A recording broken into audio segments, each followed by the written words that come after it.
Auzubillahi minash-shaytanir-rajim. Bismillahir-rahmanir-rahim. Ṣàlàáfíà lẹ wà. Gẹ́gẹ́ bí èmi náà ṣe wà. Please continue to subscribe and God will continue to bless you.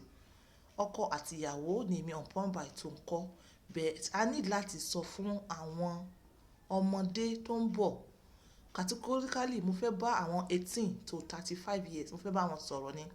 Pé gbogbo dídán kọ́ ni wúrà, kò kí ń ṣe gbogbo ìdí tẹ́ bá rí lẹ máa dó. Kò kí ń ṣe gbogbo obìnrin tẹ́ bá rí báyìí lẹ máa bá sùn torí pé kí ni ẹ fi pé ẹ ní action.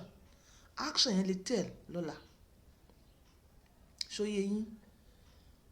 Ó ní ibì kan, okay kí n tó go into there. Action ó lè pa kórópọ̀n yín. Mo ní action ẹ máa obìnrin púpọ̀ ẹ máa bá sùn. Then ẹ máa ṣe unprotected test as if ẹ gbé ọkàn yín lébi kan. As if ọkàn yín báyìí méjì ni bí pé spare part. If this is damaged ẹ fi pé ẹ lè nára mi. Ìkan tẹ́ ẹ̀ ń tẹ́ láti ṣe nìyẹn. Then ẹ ń ṣe bá sùn láì lo protection. Ẹ mọ bí wọ́n ṣe ń lo condom. Why? Ó níbi kan tá a pè ní epididymis. Epididymis yìí òun ni ibi tí àtọ̀ tó máa ń store. Iṣẹ́ rẹ̀ náà ni pé kí àtọ̀ kó store ẹ̀. Kó store àtọ̀ sọ́rí tí àtọ̀ bá ti ṣe kí ni tó bá ti mature. But as time goes on because of unprotected ìbásùn tẹ̀ ń ṣe àti multiple partners ó lè wá jẹ́ kí ibẹ̀ yẹn kó wà inflamed. Kó wà affected tí àwọn olóyìnbó tí wọ́n tẹ̀síwájú tí wọ́n pè ní epididymis infection. Wọ́n pè disease ní epididymitis. Epididymitis yìí kò sí nǹkan tó affect ju pé ó affect kórópọ̀n.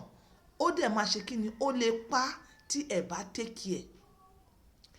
Epididymitis yìí ó close mọ́ ìta pè ní testicular cancer. Testicular cancer alhamdulillah ó wà curable. Epididymitis tí ó bá ti bá yètè notice possibility wà pé bí ẹ tẹ́ máa fi fún yín ní some antibiotics ó lè ṣe kí ni ó lè take care rẹ̀ kó tó wá di pé ó pa kórópọ̀n yín. Mo wá fẹ́ explain testicular disease. Testicular disease nìyẹn ó pọ̀ but ara ẹ̀ nísìn mo ti mention epididymitis. Then màá wá tẹ̀síwájú màá wá sọ nípa testicular cancer. Testicular cancer yìí òun ti tiẹ̀ àwọn cell tó wà nínú testicles tó bá ti wà mutilated tó wọ́n ti damage ó máa wá di pé ó wá tẹ̀síwájú ó wá damage àwọn cells púpọ̀. Àwọn cells púpọ̀ yìí wọ́n wá máa misbehave. Wọ́n wá multiply wọ́n wá máa misbehave. Wọ́n wá cause ibẹ̀ yẹn ní wàhálà. Wọ́n cause ibẹ̀ yẹn ní stress. Wọ́n destroy gbogbo àwọn good tissues tó wà ní surround the testicles yẹn. Òun ló wá further tó di testicular cancer. Kò sí bẹ́ẹ̀ ṣe bá ṣe mọ̀ kò sí bẹ́ẹ̀ ṣe máa mọ̀ ju pé ibẹ̀ yẹn máa fún yín ní a kind of maybe pains. Ó máa bó bá ṣe ń ṣẹlẹ̀ bẹ́ẹ̀ yẹn ó máa yọ a kind of lumps. Ṣóyé yín. Then ìgbà míì ó máa wà tender ó wá máa wà firm. Ṣé rí ẹ lè prevent epididymitis by checking by controlling bẹ́ẹ̀ ṣe máa ń ṣe ìbálòpọ̀. Bẹ́ẹ̀ tẹ́ bá fẹ́ ní testicular cancer ó possible ẹ lè mọ́ lè control ẹ̀. But the best solution ni pé kẹ́ ẹ̀ tètè mọ̀ kó tó di pé ó wá ṣe kí ni kó tó wá di pé ó wá kó tó wá pọ̀ kó tó wá di pé cancer yẹn ó jẹ cells inú testicles ó wá tó expand síta. Tó bá expand tó bá yẹ pé ó wà ní testicles ó lè jẹ́ pé nínú treatment ẹ̀ ó lè jẹ́ pé òun nìkan ni testicles yẹn nìkan ni wọ́n á yọ. Bẹ́ẹ̀ tó bá jẹ́ pé ó ti jáde síta wọ́n ní láti ṣe surgery kí wọ́n yọ gbogbo abdominal lymph nodes kí wọ́n sì fún yín ní chemotherapy or radiation therapy or combination of all. Ṣé mọ̀ pé nǹkan ńlá ni. So the best thing ni pé ó better kẹ́ ẹ tètè jáde. Èyí tí àwa ń sọ yìí àwa ń sọ tó ní àwọn tó wà ní abúlé that is what they call us community. Òun la fi ń sọ ẹ̀yin tẹ́ wà ní ìgboro ẹ lè ti mọ̀. Tó bá ní anything tó ń ṣe níbi kórópọ̀n ẹpọ̀n rẹ mọ́ gbé yẹ̀wò, mọ́ gbé sọ̀n gbé sìn ṣó yí ẹ, mọ́ sọ pé ó mọ̀ lò àgbo sí ju pé ẹ tẹ àwọn dókítà rẹ̀, ẹ tẹ àwọn dókítà rẹ̀ lọ. Ìwọ especially ìwọ tó máa take care jù, ìwọ tó bá rí pé nígbà tó wà ń kékeré ṣíṣe ni wọ́n ń gbé ẹ lọ sí ọ̀dọ̀ alágbo kan àbọ̀dọ̀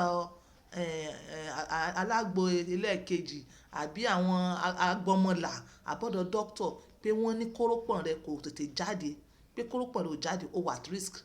Èyí táwọn olóyìnbó ń pè ní undescended testicles, ó wà at risk. Then ẹ̀yin tó bá jẹ́ pé ẹ ti ní history pé family yìí ní cancer, ẹ wà at risk.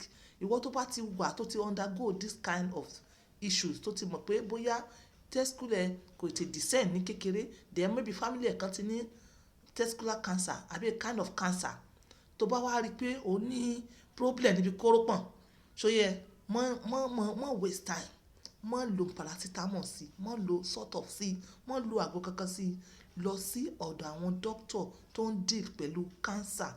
Then mo wá fẹ́ tẹ̀síwájú pé bí mo ṣe ń sọ̀rọ̀ yìí, àmọ́ àwọn Ọlọ́run fún wa ní oore ọ̀fẹ́, àwọn doctor kan wà ní agbègbè wa tó jẹ́ pé wọ́n fi herbs àti radiation therapy wọ́n fi ń deal pẹ̀lú all kind of cancer. So Ọlọ́run gbé wa lékè ẹ̀, Ọlọ́run gbé wa lékè ẹ̀.